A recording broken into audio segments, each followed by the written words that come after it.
In this video, I'm going to talk about how to set intentions that will get you more traction with your healing and in your life.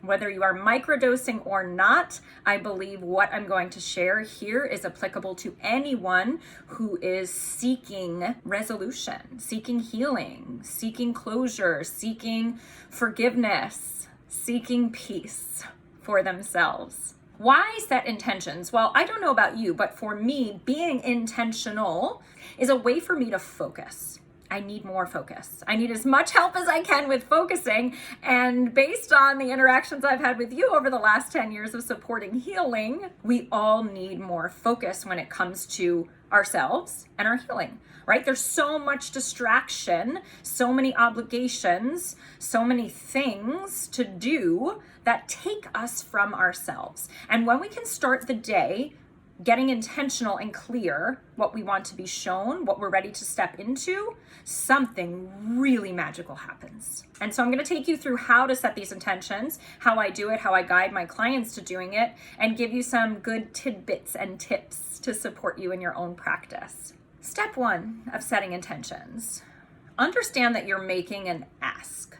So if we're talking about setting intentions using your microdose, using psychedelics, it's important to remember that psychedelics are revealing. It's not like taking a Xanax to take your microdose. It doesn't take your problems away temporarily. It actually kind of pulls the curtain back or shines the light on what's needing to be revealed as it pertains to your intention. So you get to direct what's being revealed to you. If you've ever gone into a psychedelic experience unintentionally, right, without directing, without making an ask, without being clear about what you want out of the experience, without being intentional about your setting, you know that you can have a real bad ride, right? Because you're just opening the doors for anything and everything to be revealed and come through. And that can be super overwhelming. When you are intentional, you are being specific about what you are ready to see, hear, feel, and have revealed to you, to your higher self, to God, to your unconscious mind, whatever it is, whoever it is that you are making that ask to. And for me, it's to all, God, myself, right? Being clear with everybody, what it is that I'm ready to be revealed to me. So if psychedelics are revealing, if breathwork is revealing, the sentence stem that I encourage you to work with starts with 2 key words. Show me. Show me what it looks like to blank. Show me what it feels like to blank. Show me what I need to know about blank. I'm going to give you some very specific examples of where you can fill in that blank for yourself, but this is the idea for how I want to support you and nudge you towards more specific and nuanced intentions that are going to give you that traction you're after. What are you ready to shift? What bad habit, what daily trigger, what way of being are you over? Are you done with? Are you ready to shift out of? That's where you want to bring your intention when it comes to intention setting. A couple of things here. Don't necessarily pick the hardest and the biggest thing right off the bat, right? Day 1 of microdosing, day 1 of setting intentions, even week 1 or month 1, right? You may not want to go all the way to the hardest, biggest, stickiest, messiest thing. You may want to back it up and start a little bit simpler, and I'll give you some examples. But also, don't take the easy way out and only have your intention setting be around things that are very palatable and will help you feel better about yourself, right? There's a magic zone in there, right? Come to your edge and take care of yourself at the same time. For example, some intentions that I've set recently are: show me what it feels like to let go of what I can't control in the moment. Show me what it looks like to have a true self-forgiveness practice the moment I am triggered. Show me what I need to know about getting closer to my teenager. Show me what it feels like to lead from love. Show me what it looks like to fall in love with my life.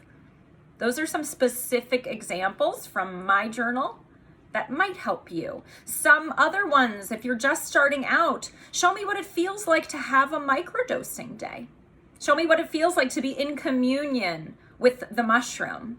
Show me what it looks like to be more compassionate towards myself as I'm growing and learning and healing. Show me what I need to know about successfully microdosing. Show me what my next intention should be, right? Whatever you are struggling with, wherever you have that resistance, that tightness, that confusion, that flailing, bring your attention and intention there and make the ask. You can get clear, who are you asking? But I encourage you, step 2, to notice then. Notice. This kind of means notice without judgment. When you are judging yourself and criticizing yourself as you're noticing, you're not truly noticing. You're not truly being the watcher or the observer of your experience. When I first started doing this in my 20s and my therapist introduced it to me, it was kind of watching myself in the movie of my life. The curious observer. Oh, how interesting. It helps me if I say, oh, how interesting before. It kind of takes away some of that judgment and criticism. Oh, how interesting. I'm noticing that as I'm talking to my teenager and he's not looking at me and interrupting me, I'm noticing my heart rate increasing. I'm noticing I want to interrupt him. I'm noticing I feel really angry and there's a lot of energy in my chest, right? Being the observer to my trigger as it's happening. On a microdosing day, you're likely going to have an easier time doing this because the plant is going to support you in being less enmeshed with your trigger and being a little more like floating above it. Oh, how interesting. This thing that's usually a trigger, I'm finding myself able to breathe through. I can feel my feet on the ground. My breath is slowing down in the face of this trigger. When you feel lost, when you are flailing, when you don't know what to do during your day, when you have those choice points, right? We have them all day long. What I do is I recall my intention. Should I take a longer shower? I really want to stay in the shower and take a longer shower, but I don't know what time it is, and I know I need to get ready for my class tonight. This is an example for me from yesterday. Take care of myself a little bit more, or let this sense of urgency jump me out of the shower. In that moment, I recall my intention. That day it was, show me what it looks like to work without pushing. And so I stayed a minute longer in the shower just to meet my intention. And then I transitioned intentionally out. I want to be clear here. You can set an intention before anything. This is not just every morning for the entire day. I set an intention for a bath that I took yesterday. My intention is to be fully present in this bath and not to obsessively think and multitask about other things so that I soak in my Epsom salts while I also work. I said it out loud. I set an intention before the bath, and then I had a 20-minute quiet intentional bath. Intention setting can help direct you and your day when you feel lost, and then you can go ahead and notice whatever's coming through. I'm a big fan of writing my intention down. Otherwise, I kind of forget what it was. Some people could probably remember their intention all day just by thinking it that morning. But if I say it out loud or write it down, it becomes real. The spoken word is much more solidified than a thought. Writing and speaking that intention is going to be a more solid way to work with it. And I personally set an intention in the morning, and then I come back and I read it at night, and I do a couple minutes of writing on what came through around the intention, what was revealed. It's okay if you don't feel like something was revealed, but whatever came through that day for you, don't discount the fact that it might have something to do with your intention. It's not your job to figure it all out and connect all the dots. It's your job to ask, notice, record, and then allow. So what is being allowed? Well, feelings, really. All the feelings. A lot of times a newbie to microdosing will get a little frustrated because they want to set their intention around how they want to feel. Show me what it looks like to feel peace. Show me what it looks like to feel happiness. Show me what it looks like to feel joy.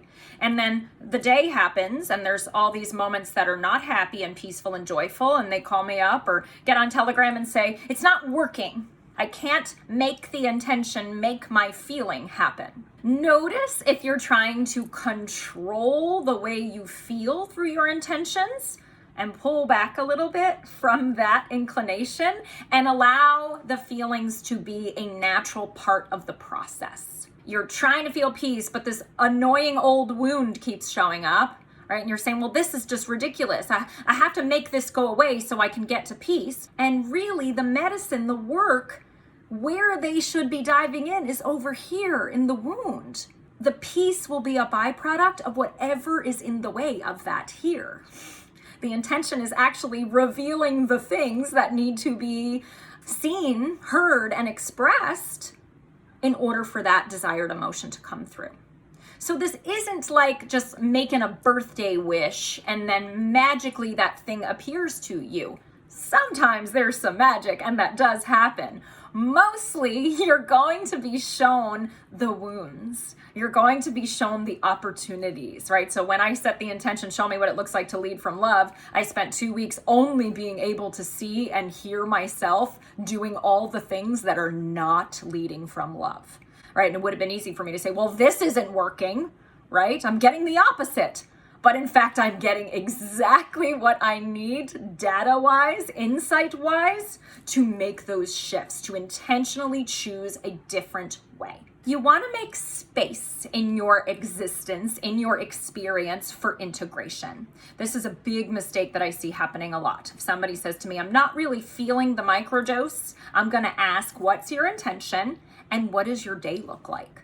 And 99% of the time, the people who are not feeling the microdose are spending the entire day in front of screens. Maybe that's the nature of their job. I'm not saying quit your job, but I am curious if that's your escape, if that's what's comfortable, right? And getting outside and taking a walk, writing in your journal, taking a 10-minute meditation, breaking up the work and giving your eyes a break and giving your spirit a break so you can actually feel the microdose instead of being in your fight, flight, freeze, or fawn response, which overworking is a trauma response. You can make space for 10 minutes. You can make space for 10 minutes in the morning and 10 minutes at night. You can get outside more than you think.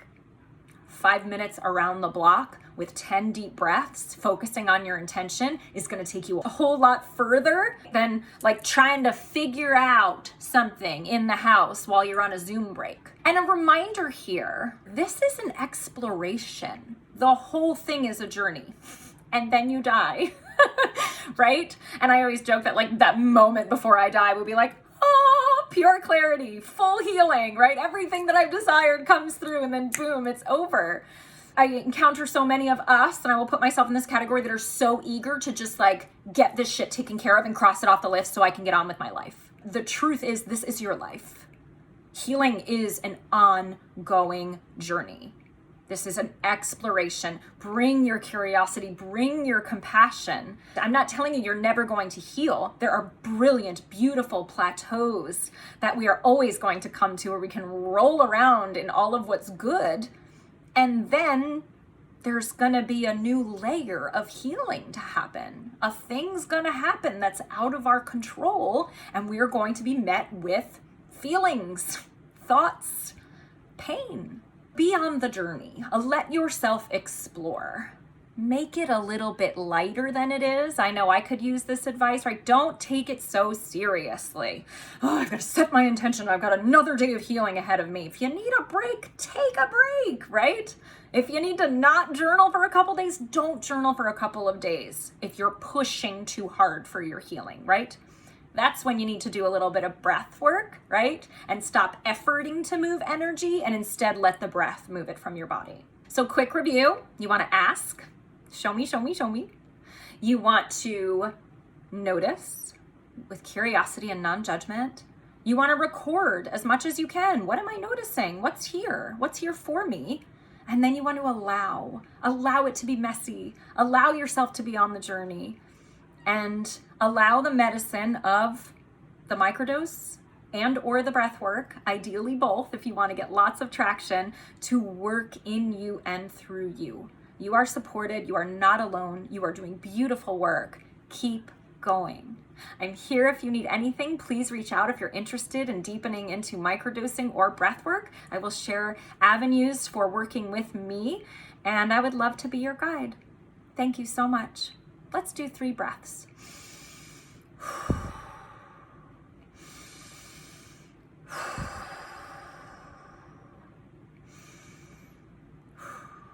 Happy intention setting.